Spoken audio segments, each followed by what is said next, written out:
my name is Kathleen. I'm a nurse at Swedish Pediatric Specialty. And I'm Pisharody. I'm a pediatric gastroenterologist. I also work with Kathleen at Swedish Pediatric Specialty Care. And we're going to show you today how to make a fun, exciting recipe that's easy to make at home. These are kid-friendly recipes, metabolic-friendly recipes, and first off, what does metabolically friendly mean? It means that it's the kind of food your body really wants to eat. It's real food. We have a saying around our clinic saying JERF, JERF, which means just eat real food. So it's food that's unadulterated, not ultra-processed. It's real ingredients for real health. All right. So a couple of things we're going to do today is Seedy crackers. These are really high in fiber. They have kale in them, so they are green. It's very customizable and very easy to do at home. You honestly can substitute so many different things for this recipe. And everything is going to be in the food processor. We're also going to make hummus and a roasted red bell pepper dip muhammara. So without further ado, let's get cooking. In this cracker recipe, I have pumpkin seeds, almond flour, nutritional yeast, ground flax, hemp seeds, a little bit of salt. I'm gonna put apple cider vinegar for a little bit of acid, and kale. So, chopping kale, easy enough. I like to kind of take the stems out, not because they're not usable and not good for you. I just don't want all that kind of texture in my crackers, so I'm just going to be using the leafy bits for this recipe. And it just comes right off. You can use these actually. You can chop these up. You can make a kale pesto. Soup. You could put them in soup. You could make a vegetable broth.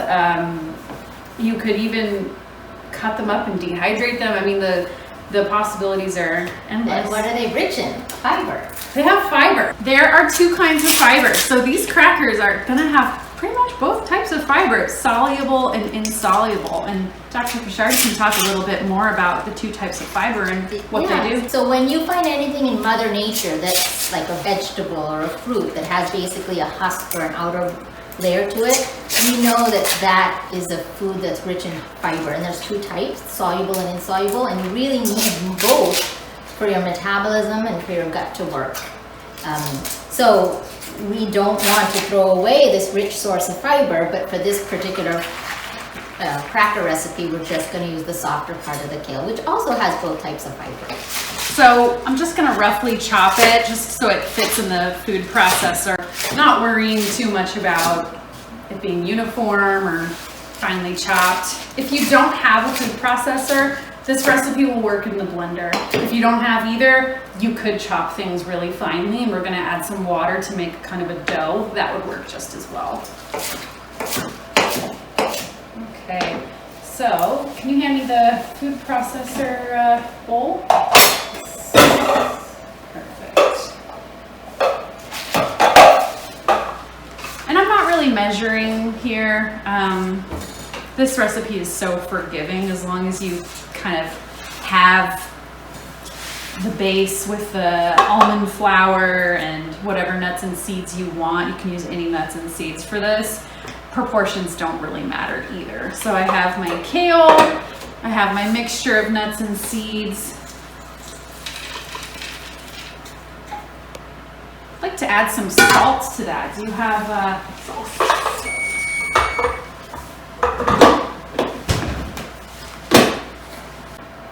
Again, I'm not going to measure. So that's also important. Don't be afraid to experiment. So it's always better to undersalt when you're starting new, but really recipes are there to modify and to experiment and have fun with. Absolutely. Let's see. A little hit of acid. Kind of brings out the flavors. And if you don't have apple cider vinegar, you could use lemon juice. You could use lemon, lime, any citrus, I'm sure would work beautifully. And I'm just gonna kind of use a little bit of water to begin with and then add more as needed. I don't want this to be too watery or else the texture won't be quite right.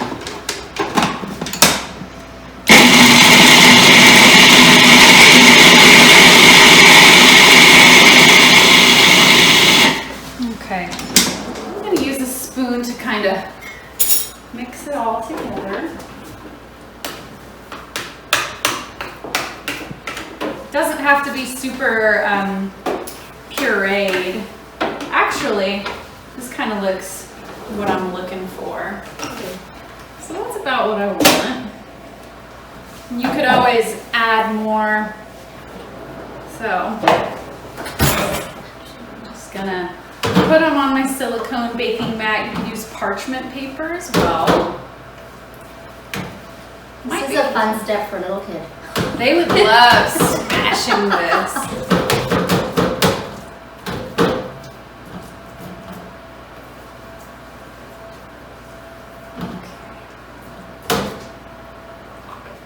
We're going to be able to fit it all on one. Right? Do you have parchment paper? I want to press down on the dough to get it nice and flat and thin and even. Okay.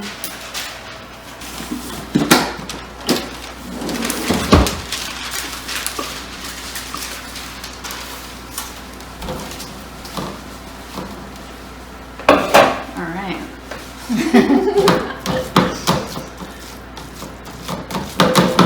Perfect. When you see all the color, I think it's a really good thing to remember in Mother Nature. She puts color in foods to show us that they're really good for us. So there's a reason kale is green and a reason tomatoes are red. Each of these colors is something called a phytonutrient, and each phytonutrient is powerful things in our body. So doctors and nurses, we like to tell kids to eat a rainbow, because really you want to eat something with each of these phytonutrients, because all of them together have magical effects inside the body. Eat the rainbow every day. Doctor's orders. Press down on the dough. You can use a rolling pin, you can use your hands, you can use a glass and kind of roll it over. Same would apply if you're making a crust of any kind. You want a rolling pin? I'll take a rolling pin. Thank you. Okay. So if it's too thin or too thick, is there a problem? You prefer too thin, right? Really. They're so forgiving. Too thick and it'll take longer to bake. Too thin, it could burn. The oven is set to 300 degrees. Preheat it before you get started and before you put the crackers in the oven, just to get the right temperature. And I suppose the edges will always be on the thinner side, so they're gonna burn first, right? They could. So when you're going to check on the dough in the oven, take a look at the sides, and before they get too brown, that would be your cue that they are done.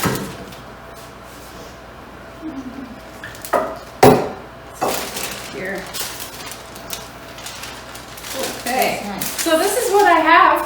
This is one giant cracker. There's so many ways you could do this. You could make kind of round crackers, scooping a little bit and pushing down.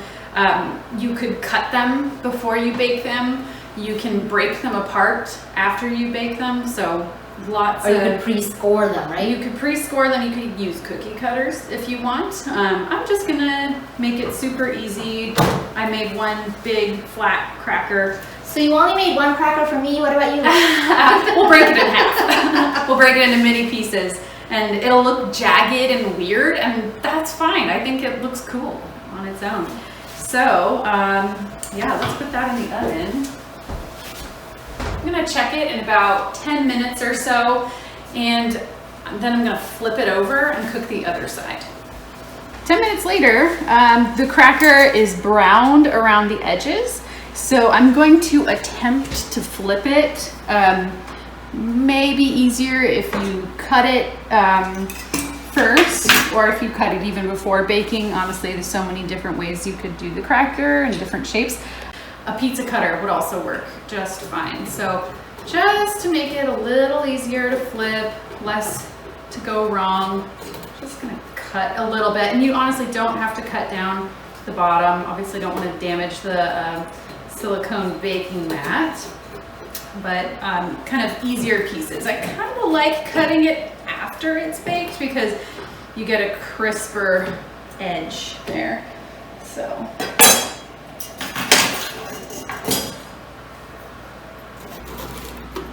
Okay, yep, it's already breaking apart, but that's okay. These can be weird shaped. We caught it at just the right time. You kind of break apart as you go to bite-sized pieces. And the inside is less cooked through. That's exactly what you expect, but since we're breaking it up and flipping it, it will cook evenly, ultimately. Okay. So I'm gonna just even them out so they can dry and crisp, and back in the oven for about another 10 minutes or so.